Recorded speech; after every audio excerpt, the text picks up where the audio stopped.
ఆవేదన.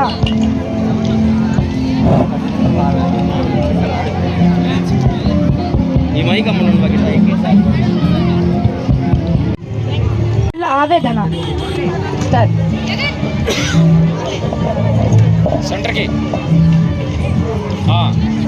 ఈ పండగకైనా పిల్లల్ని రమ్మని పిలవండి. ఏం మాట్లాడరేంటండి మీరు? ఏం మాట్లాడాలి లక్ష్మి? ప్రతిసారి పిలవడానికి వాళ్ళు ఎవరైనా మన చుట్టాలా? వాళ్ళు మన పిల్లలు. అయినా 6 సంవత్సరాల నుంచి పిలుస్తూనే ఉన్నాగా. వాళ్ళు అక్కడ ఎంత బిజీగా ఉన్నారో ఏంటో. అందుకనే వాళ్ళని వాళ్ళ బిజీ లైఫ్లో ఉండనివ్వు. ఇక్కడ నాకు నువ్వు, నీకు నేను, అంతవరకు. ఇంకా మిగిలినంత వదిలేయి. ఇంత బంధాన్ని తెంపుకునే మనిషి నేను ఎక్కడా చూడలేదు. ఏమండి, ఏమైంది? అయ్యయ్యో భగవంతుడా, ఇదిగోండి.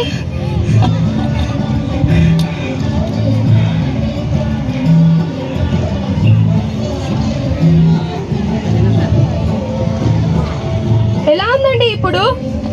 నాకు బాగానే ఉంది, కానీ నా దిగులంతా నా గురించి కాదు లక్ష్మి, నీ గురించేనే.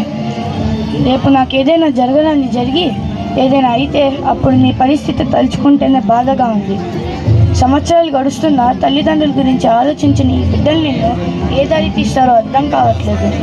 దానికి పైగా ఈ హార్ట్ అటాక్ ఒకటి ఎప్పుడొచ్చిందో కూడా తెలీదు. ఇవన్నీ తలుచుకుంటే ఎంతో బాధగా ఉంది. ఏం మాట్లాడండి అవి? మీరు విశ్రాంతి తీసుకోండి కాసేపు.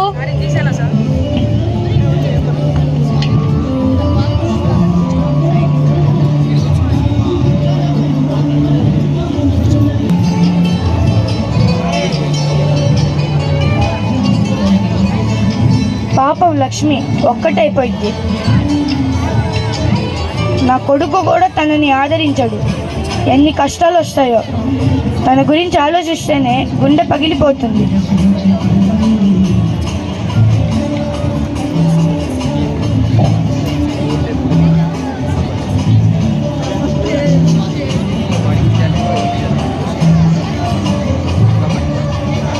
లక్ష్మి, ఏమైందండి? ఏమండి, ఏమైందండి? అయ్యయ్యో భగవంతుడా, ఏమైందండి? లెగవండి, మాట్లాడేంటండి? అయ్యయ్యో లెగవండి. ఏంటండి అలా అయిపోయారు? లెగవండి. అయ్యయ్యో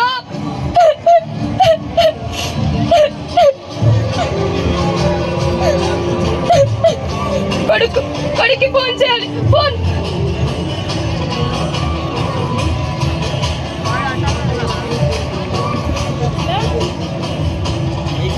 హలో. ఒరేయ్, మీ నాన్న చనిపోయాడ్రా.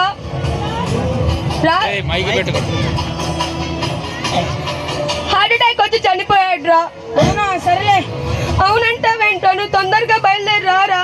ఎక్కడికమ్మా వచ్చేది? నేను రాలేను ఇప్పటికిప్పుడు. అంటే నాకు సెలవు దొరకదు. ట్రై చేస్తాలే. ఏంట్రా అలా మాట్లాడతావు? నీ కన్న తండ్రిరా చనిపోయింది. ఇప్పటికిప్పుడు అంటే నేను రాలేను, నాకు లీవ్ దొరకదు. కావాలంటే డబ్బు పంపిస్తా. ఆ కార్యక్రమం ఏదో నువ్వే పూర్తి చేసుకో. ఒరే, చిన్నప్పుడు నువ్వు చదువుకుంటుంటే గొప్పవాడిగా ఎత్తుగలుగుతావు అనుకున్నాను రా, కానీ ఇలా తల్లిదండ్రులే మర్చిపోయేంత ఎత్తుగలుగుతావు అనుకోలేదురా. నువ్వు ఇలా అవుతావని తెలిస్తే చిన్నప్పుడే నీ గొంతులో ఓట్లు గింజేసి చంపేసి ఉండేదానిరా. నీలాంటి కొడుకు ఉన్నా ఒకటే, లేకపోయినా ఒకటేరా. అయినా నీ బాలం కాకపోతే ఆ ముసలాడు చనిపోతే నేను వస్తేనే వెళ్తా అన్నాడా? బిడ్డలు ప్రయోజకులు అవుతారని దేశంగాని దేశం పంపిస్తుంటే వాళ్ళు మాత్రం తల్లిదండ్రులని మర్చిపోయి ప్రయోజకులు అవుతున్నారు. ఈ పరిస్థితి ఎవరికి రాకూడదు. అయిపోయింది. ఫోన్ పెట్టే. అయ్యయ్యో భగవంతుడా,